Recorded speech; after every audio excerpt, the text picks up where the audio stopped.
वक्रतुंड महाकाय सूर्यकोटि समप्रभ निर्विघ्नं कुरु मे देव सर्वकार्येषु सर्वदा। सर्वमंगलमांगल्ये शिवे सर्वार्थसाधिके शरण्ये त्र्यंबके गौरी नारायणी नमोस्तुते नारायणी नमोस्तुते। जय श्री कृष्ण। आज का विषय मीन राशि, मेष से आरंभ होकर के 12वीं राशि नंबर 12 मीन राशि। नक्षत्र पूर्वा भाद्रपद, उत्तरा भाद्रपद, रेवती। संयोग से ये तीनों के संयोग से 9 चरण वाला मीन राशि। राशि स्वामी बृहस्पति गुरु। मीन लग्न और मीन राशि में ऐसे लग्न के फल और राशि के फल ये दोनों में अंतर पाए गए हैं। मीन लग्न वाला और मीन राशि वाला कैसा है? मीन राशि में जन्म लिया है। अब चंद्रमा, जो चंद्रमा के प्रभाव को देखा जाता है कि भाई अगर पूर्वा भाद्रपद नक्षत्र में जन्म है तो उसके कुछ अंसर अलग रहेंगे, उसके अलग बनेंगे। राशि मीन है, उत्तरा भाद्रपद नक्षत्र है, वो भी अंसर अलग रहेंगे। राशि मीन है, जन्म नक्षत्र रेवती है, तो ये विभेद है। शास्त्रकारों ने, ऋषि मुनियों ने बहुत सारे अलग अलग निर्णय दे के रखे हैं। मीन लग्न, लग्नेश गुरु, पंचमेश चंद्र, सप्तमेश बुध, भाग्येश मंगल, कर्मेश गुरु और लाभेश शनि। बहुत ही उत्तम है। अर्थात यदि मीन लग्न में जन्म हुआ है, अब बृहस्पति बलाबल में बृहस्पति का बल बहुत ज्यादा मिल रहा है, तो कार्य से संबंधित बलवान होता है यह व्यक्ति। कर्म योद्धा, इसको कर्म का योद्धा कहा गया है। जिसका दशमेश बृहस्पति और लग्नेश बृहस्पति बलवान हो जाए, क्या देखना पड़ता है? प्राचार्य एक तरह से गुरु ही है। बृहस्पति का मतलब होता है शिक्षा से संबंधित, पीछे मुड़ के देखने वाला जीव नहीं होते ऐसे। बुद्धि का अधिपति चंद्र है। चंद्र अगर अनुकूल है, मीन लग्न है अथवा मीन राशि है, अब मीन लग्न तो पंचमेश लग्न में हो गया। चंद्रमा लग्न में व्यक्ति को कमजोर करता है, पर इतना भी नहीं करता, क्योंकि पंचमेश लग्न में है तो उसको स्थान बल तो मिलेगा ही। मीन लग्न और मीन राशि। सप्तमेश बुध है। गुरु में और बुध में मेलापक नहीं है। ऐसे जीवन साथी के अंतर्गत अगर देखा जाए तो 12 ही राशियों में कुछ एक राशि ऐसी है जैसे पत्नी का स्वभाव और स्वयं का स्वभाव अलग अलग होता है, अलग ही होगा। अब मीन राशि, सप्तमेश बुध, अब गुरु में और बुध में मेलापक नहीं है। कुंभ राशि, कुंभ लग्न, इसके पहले तो उसका सप्तमेश सूर्य, मेलापक। ऐसे कई राशियां हैं, गिनती करते हुए आ जाओ, नहीं है मेलापक।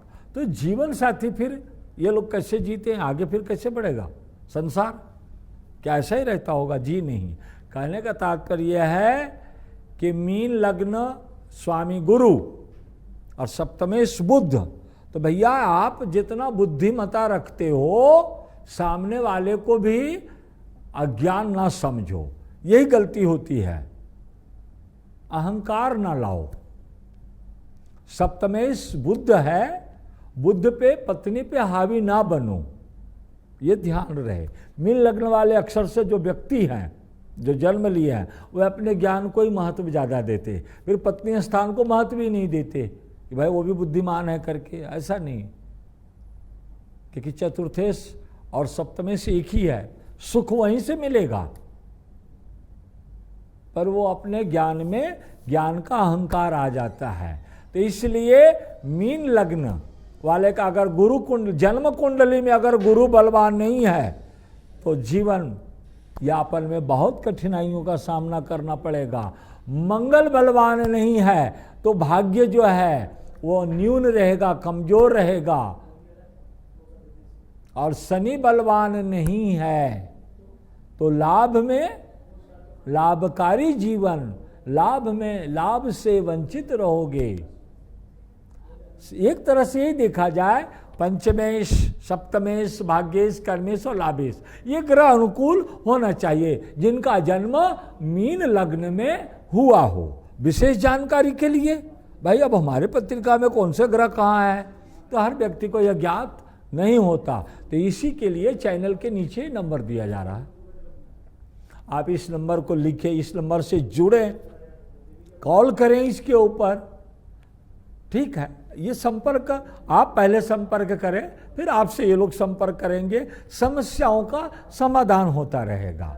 वर्तमान में जो ग्रह चल रहे हैं, जैसे मीन लग्न, अभी वर्तमान में गुरु और राहु दोनों धन स्थान में बैठे हुए हैं, उत्तम ग्रह योग है। धन स्थान में गुरु बैठे हो तो धन की कमी तो नहीं होनी चाहिए, पर धन स्थान में राहु बैठ करके धन भाव को बिगाड़ता है। एक अब मीन लग्न है, शनि कहाँ है, 12वें घर में, 7.5 का प्रभाव है, सिर पर शनि है, मस्तिष्क काम नहीं कर रहा, क्या करे और क्या ना करे। स्थिति गंभीर वाली भी नहीं कह सकते, पर नाजुक नहीं है, पर बहुत बलवान भी नहीं है। इस समय कौन सा ग्रह सहायक होगा, तो मीन लग्न वालों के लिए एक ही ग्रह सहायक होते हैं और वो होते हैं बृहस्पति। बृहस्पति यदि अपना जन्म का अनुकूल नहीं है तो वर्तमान का भी बृहस्पति अनुकूल हो जाए तो फिर भाग्य अपना प्रबल हो जाएगा। और राहु और केतु, आने वाला जो राहु है वो मीन राशि में ही आने वाला है, शारीरिक कष्ट लेके आ रहा है, सप्तम में जा रहा है, व्यापार कष्ट लेके जा रहा है। शारीरिक नहीं हो तो पत्नी को होवे तो वो कष्ट तो अपने को ही हुआ ना भाई, अपने को ना होवे अपने मिसेस को होवे, पत्नी को होवे तो बात एक ही हुई। व्यापार को हुआ तो वो भी पारिवारिक कष्ट हो गया वो तो राहु और केतु का संचार भी सही नहीं है। 12वें घर में शनि खर्च स्थान में बैठे हुए हैं, शनि की दृष्टि जो है धन स्थान में है, कुटुंब सब साथ छोड़ देते हैं। जब 12वें घर में शनि आता है ना तो अपना कुटुंब अपने को सहयोग नहीं देता, नहीं बोले इनका खर्चा कभी खत्म ही नहीं होता, छोड़ो इनका पीछा, ऐसी बात हो जाती है।